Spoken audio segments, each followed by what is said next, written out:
Hi guys, welcome back to our channel. Last video பார்த்துருந்தீங்கன்னா தெரிஞ்சிருக்கும். RT வந்து எப்படி வந்து போடணும், ஆர்டினா என்ன அப்படின்றத வந்து எக்ஸ்பிளைன் பண்ணியிருந்தேன். சின்ன சின்ன அமௌண்ட்டுக்கு வந்து ஒரு கேல்குலேஷன் போட்டு காட்டிருந்தேன். இந்த வீடியோவில் என்ன பார்க்க போகிறீங்கன்னா, அந்த ஆர்டி வந்து எதுலெல்லாம் பெனிஃபிஷியல் பண்ணலாம் அந்த மாதிரி சொல்லியிருக்கேன். அதுலேருந்து என்ன பெனிஃபிட்லாம் நம்மளுக்கு கிடைக்குது அப்படின்றத சொல்லியிருக்கேன். அதுலேருந்து நம்மளுக்கு என்னெல்லாம் நம்ம வந்து பண்ணலாம், அந்த ஆர்டி போட்டு அமௌண்ட் வச்சு என்னெல்லாம் பண்ணலாம் அந்த மாதிரி சொல்லியிருந்தேன். லாஸ்ட் வீடியோவில் சொல்லியிருந்தேன், எங்கள் அடகு வச்ச நகை அதாவது கோல்ட் நம்ம அடகு வச்சுருப்போம்ல அதெல்லாம் மீட்கலாம் அப்படின்னு சொல்லியிருந்தேன். பட் கிளியர் எக்ஸ்ப்ளனேஷன் கொடுக்கல. இந்த வீடியோவில் கொஞ்சம் கிளியராக எக்ஸ்பிளைன் பண்ணியிருக்கேன். ஓகேங்களா? இப்போ எக்ஸாம்பிளுக்கு வந்து இப்போது ஆர்பிஐ ரூல்ஸ் படி தெரியும். முன்னாடினா என்னென்னா, நம்ம அந்த அமௌண்ட்டை மட்டும் வச்சு, அதாவது இன்ட்ரெஸ்ட் அமௌண்ட்டை மட்டும் கட்டிட்டு நம்ம மறு அடகுக்கு வைக்கலாம். இப்போ ஆர்பிஐ ரூல்ஸ் படி நம்ம மறு அடகுக்கு வைக்க முடியாத மாதிரி ரூல்ஸ் போட்டிருக்காங்க. ஸோ அந்த சிச்சுவேஷனை நம்ம எப்படி நம்மளுக்கு வந்து பாசிட்டிவாக எடுக்கலான்றதுக்கு வந்து ஒரு ஒரு குட்டி எக்ஸாம்பிள் மாதிரி சொல்லிக்கலாமே. இப்போது நான் ஏன் சொல்கிறேன்னா, இப்போது நிறைய பேருக்கு வந்து நம்ம அடகு வச்ச நகை வந்து மீண்டு வரவே செய்யாது. கரெக்டுங்களா? ஒரு பேங்க்கு போயிட்டு அது அப்படியே போன மாதிரி தான். மறு அடகு போயிட்டே இருக்கும். அது வந்து நம்ம வேணுட்டே பண்ணுறதுன்னு சொல்ல வரல. பட் நம்ம சிச்சுவேஷன்ஸ் அப்படி இருக்குது. அதை வந்து நம்ம பாசிட்டிவாக இன்னொரு வேலை எடுக்கிறோன்னா, நம்ம அதை எப்படியாவது அது என்ன வேலை நம்ம வந்து திருப்பி எடுத்தால் நம்ம கைக்கு திருப்பி வந்துடும், அந்த மாதிரி ஆங்கிளில் யோசித்து பார்த்தோன்னா ஓகே, நம்ம கைக்குள்ளே எப்படியாவது எடுத்துடலாம் அப்படின்ற இதை வந்து நம்ம டேலி பண்ணிக்கலாம்னு நினைக்கிறேன். ஸோ அதை வந்து ஈஸியாக எப்படி நம்ம பிரித்து பார்த்தா நம்ம ஈஸியாக எடுத்துக்கலான்றது தான் இந்த இதில் உள்ள கேல்குலேஷனாக இருக்கும். ஓகேங்களா? இப்போ எக்ஸாம்பிளுக்கு வந்து ஃபஸ்ட்டு நான் 1 lakh அமௌண்ட் எடுத்திருக்கேன். ஓகேங்களா? இப்போ 1 lakh வந்து எடுத்திருக்கோன்னா, இப்போ வந்து நம்ம ஒரு வருஷத்துக்கு தான் அடகு வைப்போம். கரெக்டுங்களா? இப்போ ஒரு வருஷத்துக்கு அடகு வைக்கிறோன்னா, இப்போ 1 lakh அமௌண்ட் எக்ஸாக்டாக இருக்குது அப்படின்னா, முன்ன பின்ன நம்ம குறைச்சி வச்சுருப்போம். சில 96,000 வச்சுருப்போம், 90,000 வச்சுருப்போம். அப்படின்னா உங்களுக்கு ஏற்ற மாதிரி கேல்குலேட் பண்ணிக்கோங்க. ஒன்றும் இல்லை, ஃபஸ்ட்டு அந்த அமௌண்ட்டை நம்ம வந்து கரெக்டாக அந்த ஒரு வருஷம் முடியும் போது நம்ம திருப்பி வைக்கணும். கரெக்டாக அந்த அமௌண்ட்டை திருப்பி கொடுத்துட்டு நம்ம நகையை மீட்டு எடுத்துடலாம். கரெக்ட் தானே? அப்போ எக்ஸாம்பிளுக்கு வந்து நம்ம அமௌண்ட் வந்து 1 lakh இருந்துச்சுன்னா, அதை ஒன்றும் இல்லை 12ஆல் டிவைட் பண்ணுங்கள். ஏன்னா ஒரு வருஷத்தில் நம்மளுக்கு 12 மாதம் இருக்குது. கரெக்டாக? அப்போது அதை ஒரு மாதத்துக்கு கன்வெர்ட் பண்ணணும்னா 12ஆல் அதை டிவைட் பண்ணணும். டிவைட் பண்ணணும்னா வகுக்கிறது. ஓகேவா?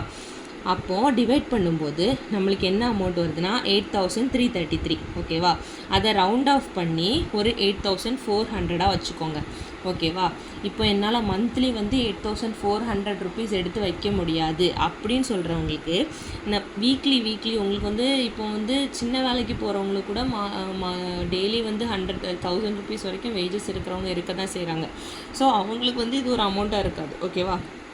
1 வீக்குக்கு வந்து இதில் வந்து அப்போது மொத்தம் ஒரு மந்தில் வந்து 4 வீக்ஸ் இருக்குதுன்னு வச்சுப்போமா. இந்த 4 வீக்ஸ் இருக்குன்னா, ஏன்னா சில மந்தில் வந்து 5 வீக்ஸ் வரும், எல்லா மந்த்லேயும் 5 வீக்ஸ் வரனால நான் ரவுண்ட் ஆஃப் பண்ணி 4ஆகவே எடுக்கிறேன். ஓகேவா?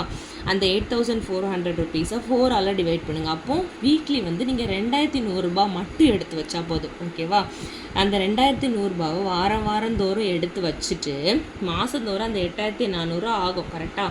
அந்த 8,400 என்ன பண்ணுங்கன்னா, ஒரு ஆர்டியில் போய் இன்வெஸ்ட் பண்ணிடுங்க. ஓகேவா? ஆர்டி வந்து இப்போ போஸ்ட் ஆஃபீஸ்லேயும் ஆர்டி இருக்குதுன்னு நினைக்கிறேன். ஆமாம், எனக்கு போஸ்ட் ஆஃபீஸ் பற்றி ரொம்ப தெரிஞ்சால் நான் உங்களுக்கு சொல்லுவேன். பட் எனக்கு தெரில, ஆனால் உண்டுன்னு தான் சொல்லியிருக்காங்க. அது மாதிரி நிறைய பேர் போட்டிருக்காங்க. வட்டி விகிதமும் சேஞ்ச் ஆகும்னு நினைக்கிறேன். எனக்கு அது எக்ஸாக்டாக தெரில. பட் அந்த 8,400 ரூபாவை மாதந்தோறும் என்ன பண்ணுங்கன்னா, எக்ஸாக்டாக போய் என்ன பண்ணிடுங்க, அதை அப்படியே இன்வெஸ்ட் பண்ணிடுங்க. எங்கள் ஆர்டியில் போய் இன்வெஸ்ட் பண்ணிட்டீங்கன்னா உங்களுக்கு வந்து வட்டி வேரி ஆகும். நான் அன்றைக்கி ஜென்ரலாக உள்ள கால்குலேட்டரில் போடும்போது 4,450 ருபீஸ் எக்ஸ்ட்ரா இன்ட்ரெஸ்ட் வர்ற மாதிரி போட்டிருந்து. இப்போ டிஎம்பி கால்குலேட்டரில் உள்ள, அதாவது ஆப்குள்ளே போய் பார்க்கும்போது 4,025 ருபீஸ் இன்ட்ரெஸ்ட் காட்டுச்சு. எனிவேஸ் இப்போ அந்த அமௌண்ட்டை பற்றி நான் டிபேட் பண்ண வரல. எனிவேஸ் நம்ம கையில் இருக்கிறத விட 4,000 ரூபாய் எக்ஸ்ட்ரா வந்திருக்கு. கரெக்டாக அதே ஒரு வருஷம்தான். இது கையில் வச்சுருந்தோன்னா செலவாகிறதுக்கு வாய்ப்பு இருக்குது. அதே நேரத்தில் இந்த எக்ஸ்ட்ரா பெனிஃபிட்டும் நம்மளுக்கு வராது. கரெக்டாக எப்படி நம்ம கொடுக்க தான் போகிறோம், அதில் இருக்க வட்டியில் நம்ம கழிச்சிக்கலாம். கரெக்ட் தானே? அப்போது நீங்கள் வந்து கட்டியிருக்க அமௌண்ட் வந்து ஒரு 1,08,800 ருபீஸ் நம்ம கையிலேருந்து சேவ் பண்ணியிருப்போம். அதை தவிர நம்மளுக்கு எக்ஸ்ட்ரா எவ்வளோ வந்திருக்குன்னா 4,025 ருபீஸ். குறைஞ்சது ரவுண்ட் ஆஃப் பண்ணி 4,000 ருபீஸ்னு வச்சுக்கோங்களேன். ஒரு 4,000 ருபீஸ் நம்மளுக்கு எக்ஸ்ட்ரா வருது. ஓகேங்களா? அதே இது 2 lakh ருபீஸ்க்கு நான் ஒரு கால்குலேஷன் போட்டிருக்கேன் பாருங்கள். 2 lakh ருபீஸை இப்போ ஒரு வருஷத்துக்கு தானே, அதை எப்பவும் போல் என்ன பண்ணணும், 12ஆல் டிவைட் பண்ணணும். 12ஆல் டிவைட் பண்ணும்போது நம்மளுக்கு எவ்வளோ வருது? 16,663. 16,000 ரூபாய் வருது. ஓகேவா? அதை வந்து ரவுண்ட் ஆஃப் பண்ணி என்ன பண்ணியிருக்கேன், 16,700 போட்டிருக்கேன். 16,700 ஒரு மாதத்துக்கு, கரெக்டு தான். அப்போது நம்மளுக்கு சில பேர் ஒரு மாதத்துக்கு இவ்வளோ பெரிய அமௌண்ட்டு மாதிரி இருக்கவங்களுக்கு வாரந்தோறும் எடுத்து வைக்க சொல்லியிருக்கேன்.